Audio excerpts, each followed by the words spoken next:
Hello, this is Xbox Ahoy, and this is the bonus footage from my time with M4A1 in Modern Warfare 3. This is actually all first day footage. I acquired a copy at the midnight release yesterday and pretty much pulled an all-nighter and just played maybe an hour and a half, 2 hours of the game and got some clips and then put together the M4A1 guide. So it's been a hell of a last 24 hours. I've been very busy. And I've barely slept. In fact, I think I may sleep again. But, of course, we saw the debut of Weapon Guide Express, which some of you like, some of you hate. I expected this, to be honest. It's a change. It's changed to the tried and tested Weapon Guide format. And in some people's eyes, it's a compromise, but, well, it's a compromise for good reason, I think. And, well, I'm going to talk about the changes to the format and what I've done and what I plan to do as well. Well, first of all, obviously, the thing about Weapon Guide Express is that it is shorter. Of course, it's got Express in the title, after all. And yeah, they are shorter. In fact, they're designed to be 90 seconds long. Why 90 seconds? Well, it actually fits perfectly in a match intermission. If you start it just after the final kill cam, the pun kicks in right as soon as the loading screen starts the next game. So there's that. It's also the shorter format also makes it easier for me to put them together. You know, it's a shorter video, so there's less editing, less clips, less everything that's involved. So the thing is, I'll actually be doing these daily. That was my key aim. I thought to myself, all right, I want to get some gameplay tips out on my channel. I want to get a weapon guide series out, because that's what I do. But it'd be really nice if I could get, say, every single weapon done by Christmas. Every single weapon done by Christmas? Are you mad? Well, a little bit mad, apparently. Because there are 50 weapons in Modern Warfare 3. And 50 weapons, I figured if I did one a week, that's all bloody year. So, I thought, well, that's no good. I mean, who wants gameplay tips in, you know, September? I ran into the same issue with Modern Warfare 2. I mean, at the end of the Modern Warfare 2 series, the gameplay tips weren't necessarily that useful. I mean, to some people, sure. I mean, especially people who got into the game late. But for the majority of people, the tips are more useful at the start of the game's life cycle. So I thought, well, why don't we come up with a series or a concept that sort of focuses on getting the tips out as quickly as possible, and maybe, you know, make some concessions as far as ease of production is concerned. So instead of having a weekly video, maybe we could have, I don't know, daily videos? Daily videos? Are you mad? I mean, the Black Ops weapon format was at least 20 hours work for every single episode. So there was a hell of a lot to actually slim down.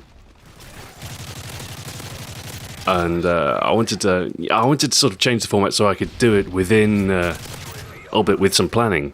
I wanted to do it within the space of maybe 5-6 hours work. So something that could be done sustainably in a single day. So that was my major aim, and well, there have been some cuts, obviously. The first bit is the history's been cut, which I love firearms history and I love going into that sort of detail, but I know a lot of people also, well, they don't care. As evidenced by the reaction to Behind the Lines. Half of you loved it and half of you thought, well, I don't really care about this, where's the gameplay? So my plan then was to think, well, okay, we can get rid of the history section, which saves us about 2 minutes of runtime, and it saves me having to do all the research. Now, the second major investment into time with the weapon guides was getting the gameplay. And for the Black Ops guides, I would typically record maybe it was per attachment, so what is it? 3 games per attachment minimum. That's 30 games. 30 games is times 10 minutes. That's what, 6 hours? Yeah, it's at least at least 4, 5, 6 hours of gameplay that I was recording. And 4 to 5 to 6 hours of gameplay takes a similar amount of time to split into clips, to review, and to prepare for the weapon guide. So that instantly, with the gameplay requirements for the Black Ops series, was something of the order of about, well, basically a full day just devoted to gameplay.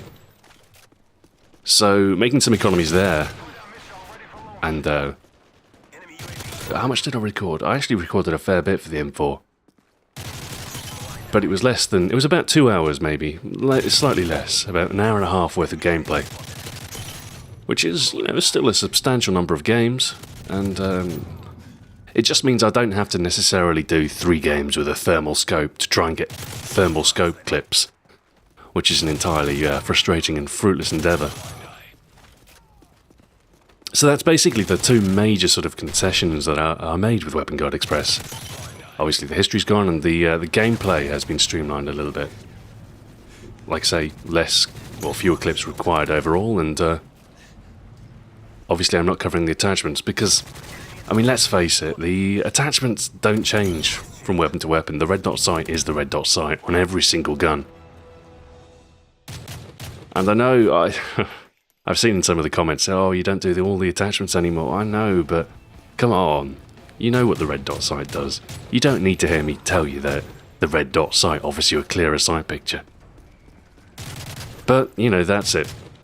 Alright, well, as far as these bonus commentaries are going to be concerned, I'm going to try and do them either the same day or the day after I recorded everything, because obviously with the daily weapon schedule, I'm going to be pretty busy. Anyway, thanks for watching, and I'll see you probably tomorrow with the M16A4. Alright, farewell for now.